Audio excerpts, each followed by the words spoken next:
Indian and Greek philosophies have the oldest available answers to the question we all have: who am I? So, this story starts from there. Welcome to another video. Why do we have to understand ourselves? Why has the search of self been a mission for philosophers throughout human history? There are several reasons, and they are valid even today. One of the main needs humans have is the need for self esteem, the need to see ourselves positively, with respect. To develop that, we humans understand early on that it is necessary to have some self control. If you are to control yourself, your awareness and consciousness about the self needs to be sharpened. Several Indian philosophies have described the self.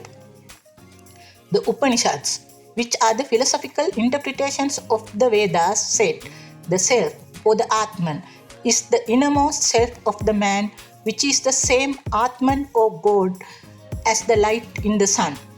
Their interpretation was that external and internal realities of life are the same, and if you are looking for answers, look within yourself. Rishi Patanjali, in his yoga philosophy, said that the self or God resides very deep in man and is covered by thoughts and mind. He said that the self is like the bottom of a very deep lake. To weave that, all the muddiness and the waves of the water has to settle. Meditation is the way, according to him, to clear and calm your thoughts and mind and see the bottom, which is yourself. According to the story Mahabharata, where two ruling families were at war, Krishna, who was the reincarnation of God, joins Pandava family and motivates the warrior Arjuna with philosophical and ethical teachings. These teachings are called the Bhagavad Gita. In Bhagavad Gita, God says to Arjuna that his self is the Atman that is residing in him. In Bhagavad Gita, it is said that the self is not the ego but an underlying entity that is one with the universe. So we can see that all these religious philosophical views are internalizing the self.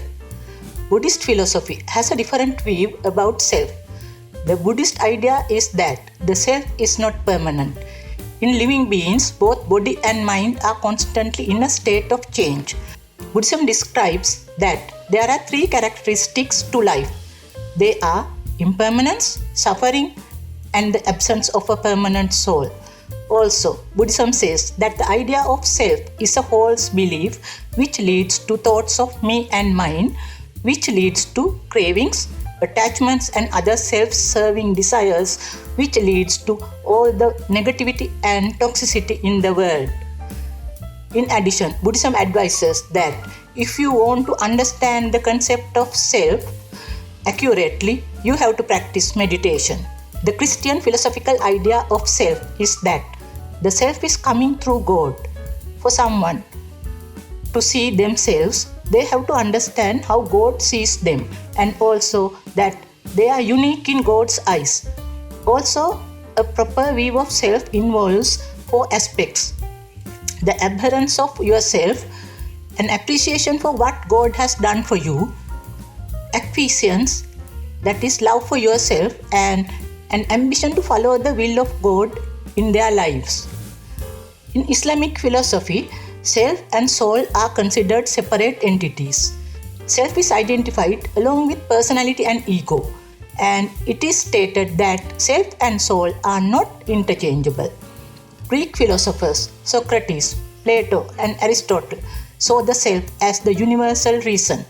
Socrates said also that you have to know yourself. He also named self as psyche, a combined term for mind and soul with an ability of analytical and reflective thinking. He said, for human life to have value, conscious and philosophical examination has to be done. Plato and Aristotle thought that self can be accessed only by yourself, while they were also confirming Socrates' views. Stoicism, which says to seek peace of mind through self-discipline, speaks about logos or world reason. In other words, divine plan. It says the cosmic power is the same as the reasoning power of humans, and the human mind and self are a part of universal logos. So, Stoicism acted as a transition between classical and Christian philosophies. René Descartes, a French philosopher in the 17th century, described two different views related to self. He said, I think, therefore I am, giving a priority to the mind in self. Then he spoke about body and mind dualism, saying that the natures of body and mind exist completely separate from each other. David Hume, a Scottish philosopher in the 18th century, said that the concept of self is a bundle of impressions. He believed that our concept of self is a collection of separate concepts and that it does not have a core that connects them. He thought that self-reflection is important in the idea of self. He went on to say that when reflection is non-existent, like in sleep, the self may not exist. So he said that self is nothing but a constantly changing bundle of impressions.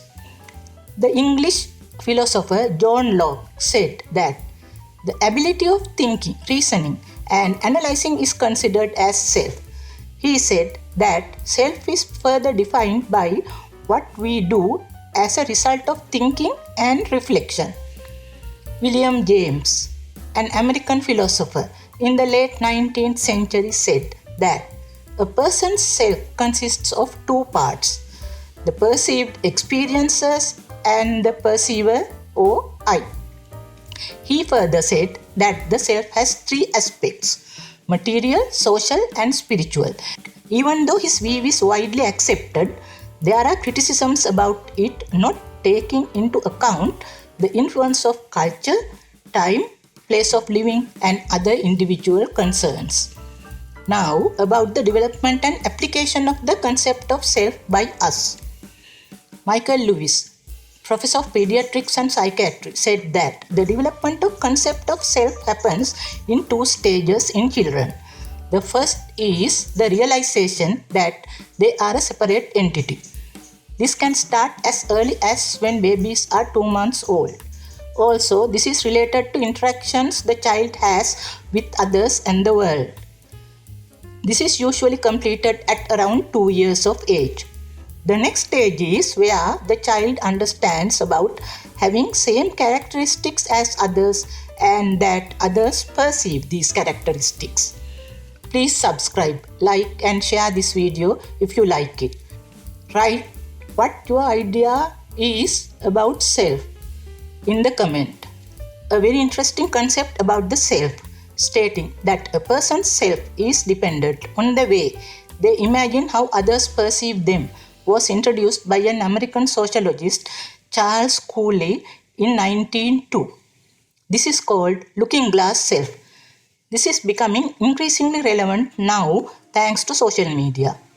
Looking glass self is developed when someone first imagines how they appear to others in the society and how others' reactions may be, and then they react to those imaginations and develop the sense of self and behavior through these imaginary perceptions of reactions of others.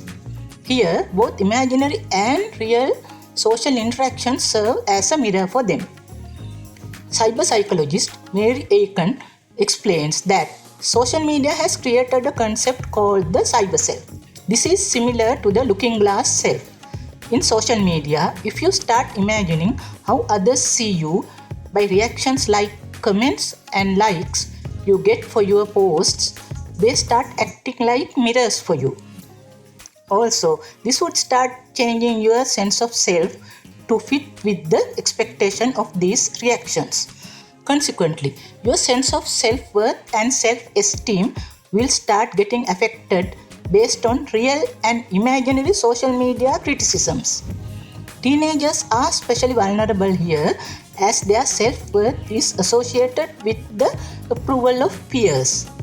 Despite all of this, social media can bring a lot of positive individual effects to our sense of self, like improving our creativity, enhancing our social adjustment and interaction skills, all of which could lead to increases in self esteem and self worth. Mary Aiken notes that individuals who are involved in constantly updating their online personalities risk damaging their real world self. Also, if they develop their cyber self into a looking glass one, that might disturb their mental peace. The concept of self, its importance, and applications have changed throughout history along with humankind. Philosophers have tried to help us fulfill the need and understand ourselves.